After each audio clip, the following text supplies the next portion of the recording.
Welcome back to the Circle, eavesdroppers. We knew you'd be listening. We're your queen bees. I'm Kim. And I'm Bree, and you're listening to Without a Clique podcast. If you're new here, we'd like you to grab a permanent seat in our circle.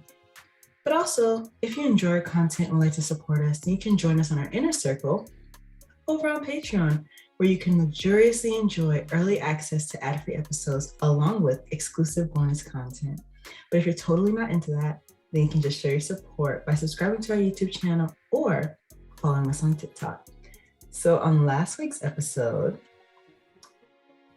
what the heck did we talk about, twin? The Huntress. The Huntress, that's right. You know, we've done like a million takes, and every time I'm like, what did we talk about last week? But the week before that, right? That's what we need twins for. But the week before that, we talked about the Queen archetype. And then the week before that, we did an introductory episode into archetypes. So if you have no idea what we're talking about, I highly suggest you go watch that episode, the introductory episode, take the quiz, come back here, and just be ready to absorb this knowledge we're about to drop, okay?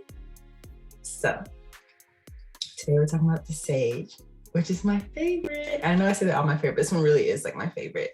Twin, tell them why this one's my favorite. Because it's me. It's literally me. It's literally her. She took the quiz. This is what she got. Crazy how this happened. I love the Sage. I also really love the Sage because she represents like a woman's pursuit of worldly knowledge and strategy and objectivity. Sage women face the world by arming themselves with information and forming meaningful alliances, which I find admirable. These qualities are found in the Queen archetype also. They are. And I'm just gonna let you know, every time you reference this archetype, I'm gonna say thank you. So thank you. Yes, but we do. And also independence is one of the biggest motivators for the Sage archetype. We like to know that what we seek out to do, we can do it on our own. And personally speaking, that's like top tier for me, because if I can't like do something on my own, if I can't accomplish it by myself, I feel inadequate. So just having the knowledge of knowing that I can do something by myself, even if like a team is required, I want to know that I can be able to do it on my own. Mm-hmm. And that's like a personal achievement. It just makes me feel like suffice within myself. Yeah, and the Sage, they use information as a defense mechanism, but also they're not afraid to use it to be on the offense. Yeah, for the Sage, there's no such thing as knowing too much or having too much information. And this is what attracts us to them. I mean, you think about if you conversate with someone who just has like this all-encompassing knowledge of all these different topics, that's like attractive. Like, dang, Poppy, you be learning? This archetype uses wisdom and intelligence and life experiences as a meaning of learning. Oftentimes we're stuck in these cycles because we don't learn from our past experiences. This is not a problem for the Sage. They're constantly breaking out of cycles because they learn from mistakes they make it in the past and they apply it to their futures. The Sage archetypes, their ultimate ambition is to dedicate their life to the pursuit of knowledge and use it as their superpower. Twin, if I knew you were going to be showering me with compliments today, oh my gosh. When I write my honorary speech, you will be at the top of the list. Oh my God, thanks. You're so welcome. No, but that's so true.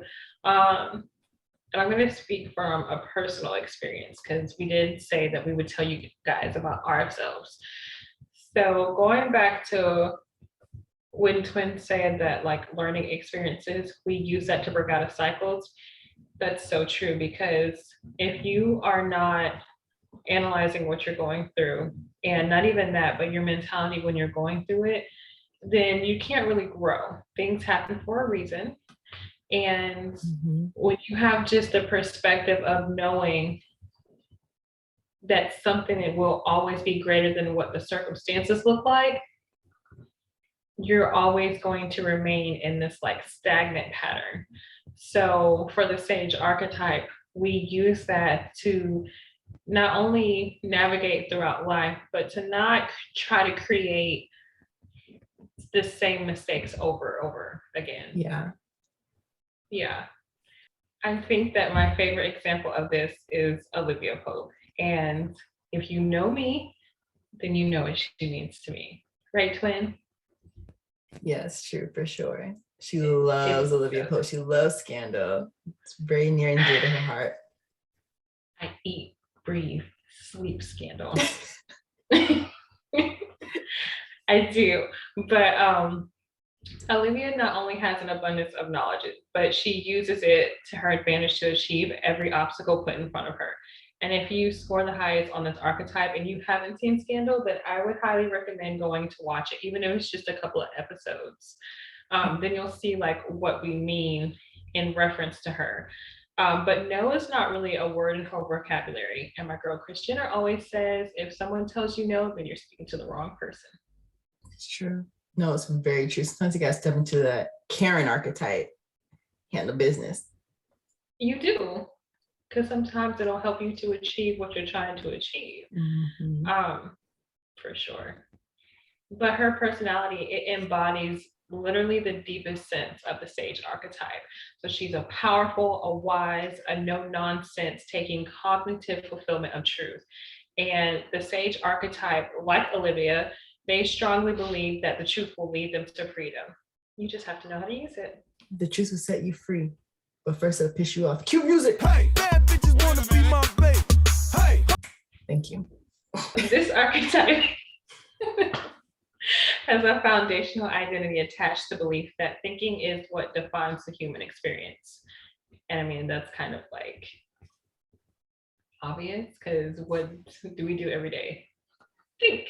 Okay, you just need to use it to your advantage. They value learning on their own because it allows for detachment from the masses and the capacity to remain objective. And I think that's one of my favorite things, because it does not bother me to have a different opinion from the crowd. It actually makes me feel superior in a way. Like, that may sound crazy, but it's the truth.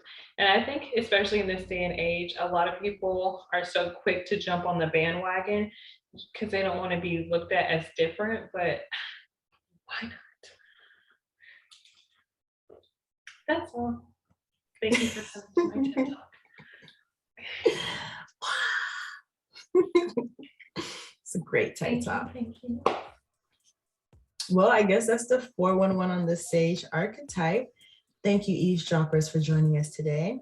And once again, if you'd like to listen to this episode or any of our past episodes ad-free, along with exclusive bonus content and early access, head on over to Patreon, all right? But if that's not your thing, I don't know, maybe just like walk over to YouTube. Give us a subscription. Don't walk, honey. On over to TikTok. Give us a follow. Mosey on over there. Yeah. But thank you guys for joining us today. Signing off.